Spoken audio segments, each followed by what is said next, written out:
Don't look at me in that tone of voice. Tone of voice. Yes, looks can have tones of voices. He's trying to get started over here, and he's like, man. This is the good stuff. So, could I ask for you to like sit up just a little? You can ask. Okay. Oh man, this is gonna be a rough one here. Not really. It's just gonna be fun. Tell us where it started. Tell us what happened with Berta. The very beginning? Yeah. Oh, that's easy.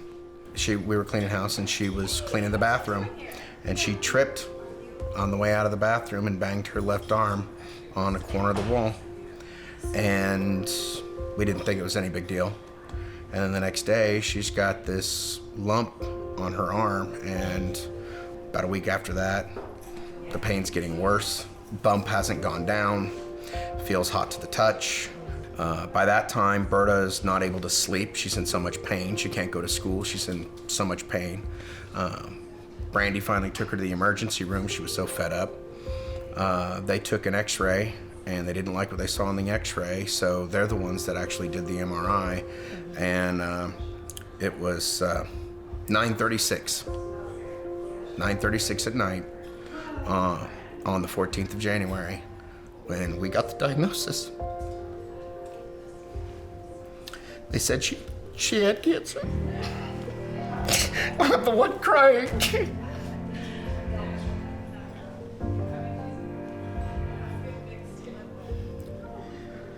We're all finding out that she has cancer. We don't even know what kind yet.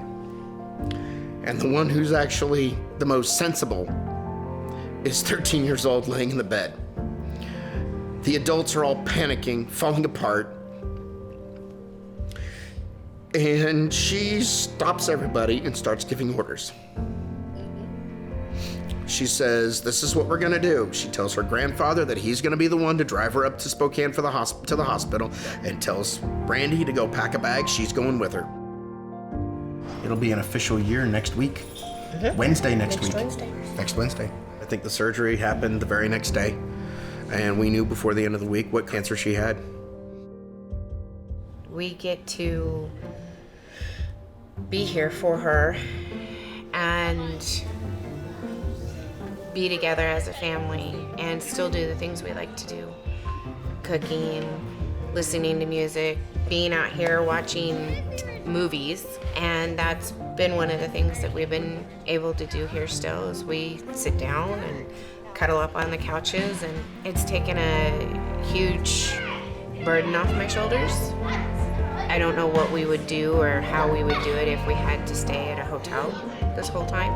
They literally give you a litany of things you're supposed to do. This is a laundry list of stuff that you're supposed to do every couple of hours just to make sure everything's okay. And if her temperature goes above this amount, if her heart rate goes below this amount, make sure she drinks X amount of water, make sure that her diet is set up this way. All of these things running through your head every single minute of every single day, constantly. How difficult that is in a hotel room. You know, how difficult that would be 2.5 hours away at home. And they've taken a lot of it away just by providing a space for us to live while we're dealing with this. Music's a big thing for us, you know, and I know a lot of people say that, but it really is big for us. We love music. We love playing music. We love hearing music. When the doctor told us that they could do everything from just scraping the bone to get the cancer out to the absolute end of that spectrum was going to be an amputation. To take the cello away from her was just, it was almost too much. When she wakes up, they tell her she got the prosthetic. Okay, all well and good. And then we do the follow-up, and he says, okay, you're never going to play the cello again. And she goes, watch me. And he goes, I've rarely seen anybody get the range of motion back that would be required in order for you to play the cello. And she just looked at him and she goes, you're not taking those away from me. I will be able to play the cello. Let's see. I have this stand. That should work. You have a signature from Zool Bailey. Yep. How do you know Zool Bailey? My church Yeah? and my oncologist. Is that right? Yeah, my oncologist plays the cello and they went to school together.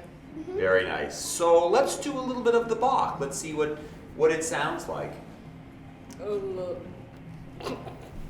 having trouble. A little bit. I don't know how much Sam's gonna be able to get out of me here. Exactly. And now reach back for the low one. That's it. Do you know about what year this piece was written? 1720. Yeah, Now, what year do you think this cello was made? 1720. 1720. Exactly 300 years ago. Mm-hmm. Do you want to try it and we'll switch cellos? Sure. And you could play on a cello that was made the same year that this Bach was made. Sure. Imagine all the places that cello's been in 300 years I know, and right? all the people that have heard it.